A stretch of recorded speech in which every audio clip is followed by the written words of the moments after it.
Hello, we are the Doctors Bjorkman, an OBGYN and pediatrician, and we are going week by week through pregnancy with all of you. Yeah, now our goal as we go through this pregnancy is to bring high quality medical information about all things pregnancy, while also sharing what it's like for us as physicians to be experiencing this roller coaster ride ourselves now for a third time. Yes.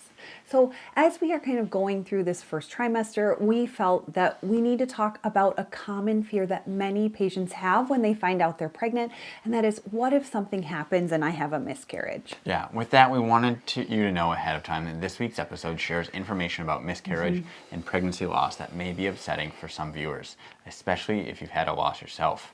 If you want more information or whenever you're ready for it, it'll be here. Yep. So when we come back, we are going to talk about what miscarriage is, when it's most likely to occur, how to know if it's happening, and then kind of if there's anything you can do to decrease your risks, as well as some things to consider after having a loss. Yeah, and just in case it's your first time meeting us, I'm Kurt. I'm a board certified pediatrician. I'm Sarah. I'm a board certified OBGYN. And we are the Doctors Bjorkman.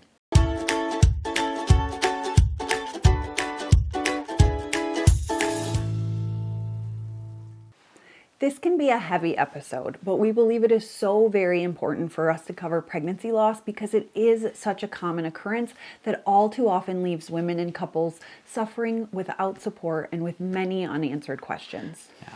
By doing this episode, we hope to answer many questions that you have about miscarriage, bring awareness to this heartbreaking event, and give you the information you need to both understand what loss actually is, to be able to get the support you need if going through pregnancy loss, and also hopefully offer a little reassurance that the odds are in favor of having a healthy pregnancy afterwards.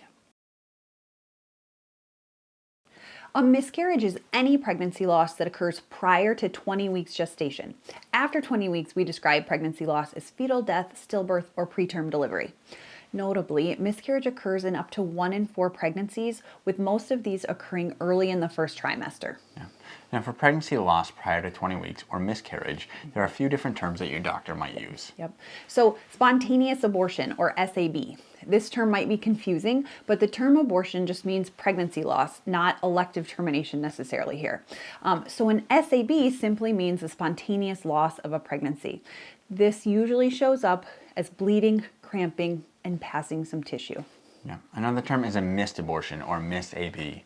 This is a pregnancy that otherwise appears to be going normally, but then at that time of ultrasound it is noted that the baby has stopped growing and there's no longer a heartbeat. A blighted ovum, or an anembryonic pregnancy, so without an embryo. And that is where, even though the pregnancy test was positive, when you get to that ultrasound, it shows an empty sac without a developing baby. Yeah. There are also ectopic pregnancies, which are a pregnancy that never implants in the uterus. It could be in a fallopian tube, in the cervix, or even elsewhere in the abdomen. Without the support of the uterus, these are non-viable pregnancies that can also sometimes require a procedure or surgery to safely remove them to prevent major illness or potentially even death to mom. Yes, they're very dangerous. Also, biochemical pregnancy. This is the earliest pregnancy loss that occurs after that gestation has grown enough to produce the pregnancy hormone we talked about back in week 3, that HCG, but then it fails to keep growing. A chemical pregnancy is often accompanied by a really heavy period. These chemical pregnancies happen very early and can happen even before you knew you were pregnant. Yeah. And finally, late miscarriage is used to describe a pregnancy loss between 13 and 20 weeks gestation. Again, pregnancy loss after 20 weeks is not medically referred to as a miscarriage anymore, but rather as stillbirth or fetal demise. Late miscarriages happen before that 20-week mark. We need to stop here and address some of the angst about relatively recent legislation after the Supreme Court Dobbs decision in June of 2022. In many states, there are various degrees of legislation against abortion, and these have led to situations where some providers have been nervous about providing medical care to moms who are experiencing a miscarriage, a spontaneous abortion, or ectopic pregnancy. Yeah, now there are no laws against care in these situations, as the pregnancy has either already failed or has no viable chance to reach completion and is also potentially significant risk to mother's life. So if someone is in a position where you feel you are suffering a miscarriage or a pregnancy loss and the provider you are seeing is refusing care, then talk to your OB.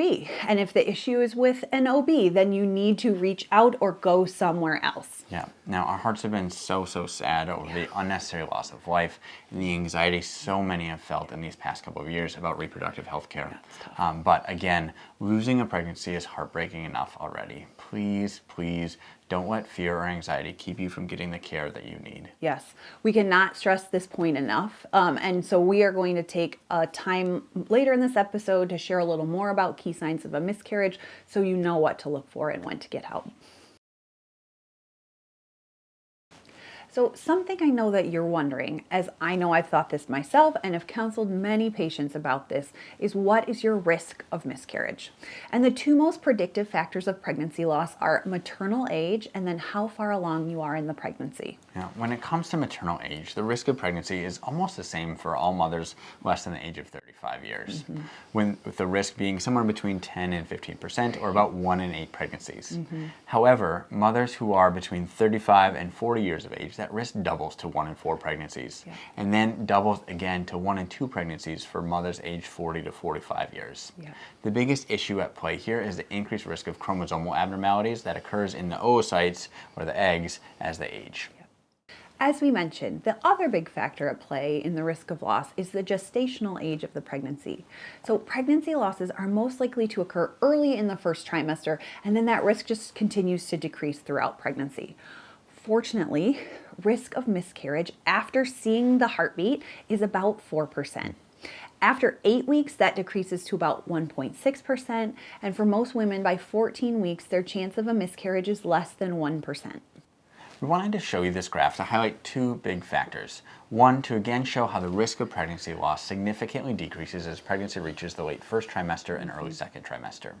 The second thing here is to show you that, as is unfortunately true for many areas of medicine, the outcomes for Black women in pregnancy are worse than for white women.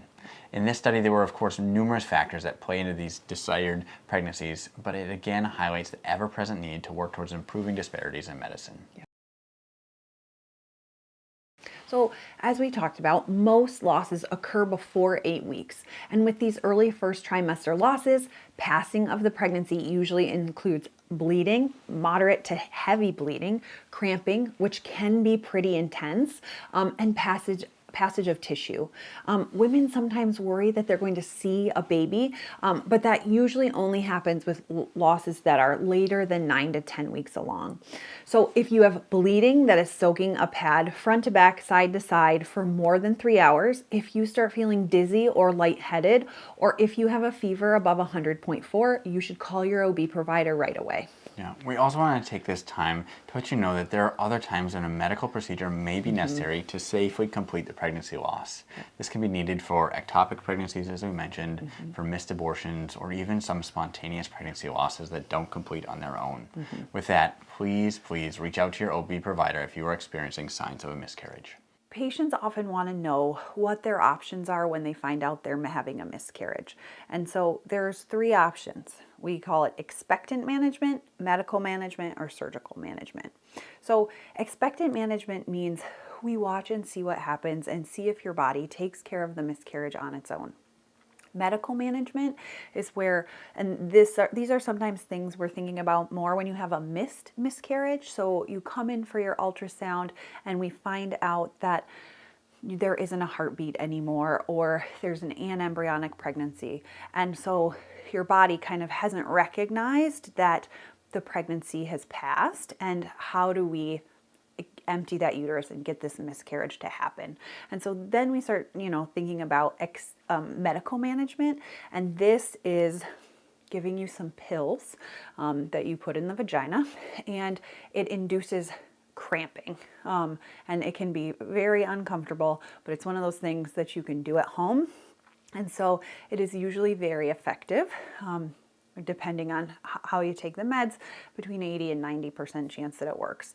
And then the final option is surgical management, and that is a D&C, and where you come for an outpatient procedure, we put you to sleep, and we do this surgical procedure to evacuate your uterus. When we think about pros and cons, the pro of that is you go to sleep and you wake up and this is done. it is 99% effective. And so some patients really like that it's over with. Some of expectant management or medical management can sometimes take some time for that to resolve. And so loss is challenging because you have this loss and then it can take a couple weeks for your body to resolve it on its own, or you need another dose of medications or different things. So many things to think about. You know your heart the best in terms of what will help you through this the best. And so that's a place to start when you're talking with your OB provider about how to manage your miscarriage. Also, I always encourage my patients to reach out to their support system, their therapist, whatever. There is a lot of grief and loss to process as well.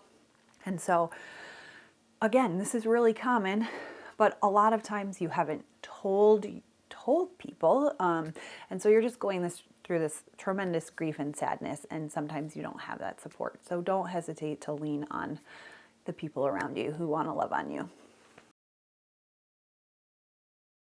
For the rest of this episode, we want to go through some of the frequent questions that I've been asked about patients after having a miscarriage. So the first of these is, if someone's had a miscarriage before, are they at an increased risk of having another?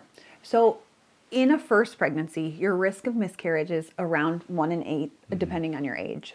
After one miscarriage, though, that rate rises slightly to about 1 in 6. And then after 2 or 3 miscarriages, the rate is 1 in 4 and then 1 in 3, respectively. Okay. Just 2% of women experience 2 consecutive losses, and less than 1% experience 3 consecutive losses in a row. After someone's had a miscarriage, when can they think about trying to get pregnant again? Yeah, this is a question I get a lot. And once you get your period back after that loss, that is kind of a sign that your body is physically ready to go again. Your hormones have returned to normal. Your brain has started to talk to your ovaries again. And so that your period returning is a sign that your body is physically ready. However, sometimes the physical healing happens before your heart and mind are maybe ready to move on. So those are the two things you're balancing. When your period comes back, there is no reason that you need to wait 2 or 3 or however many cycles before you try again physically, but also just want to make sure it's a lot of loss and a lot of grief. You know, I always tell patients with that positive pregnancy test, you plan a whole life. And now you are also recovering from that. So those are the things I tell patients to kind of balance. Okay. What about after a loss? When should someone get tested for medical reasons for pregnancy loss? So the American Society for Reproductive Medicine has very specific guidelines on that and recommends a very evidence-based workup after you've had 2 losses. Okay. And then finally, is there anything someone can do to decrease the risk of having a miscarriage or pregnancy loss? So I think that's this feeling that moms and patients have often, is this guilt. Did I do something wrong? Is this my fault? Is there something that I can do?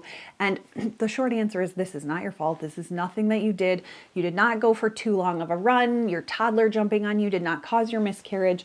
So the short answer is to optimize your next pregnancy. You just want to be overall healthy, eating a healthy diet, be on your prenatal vitamin, be exercising, make sure any underlying health conditions you have are optimized. Don't be smoking or doing any other recreational drugs, things like that we know are just not good for pregnancy or you. You just want to be as healthy as possible when you go to start that next pregnancy. Gotcha. Yeah. Okay. Well, with that, we're going to wrap up this week's episode. Please make sure you're subscribed. We'll see you guys all next week for more content as we continue going through our pregnancy and sharing it all with you. We're doctors. But not your doctors. Anything we've said in this video is for education or entertainment purposes only. It is not medical advice. Any specific medical questions you have should be directed to your provider.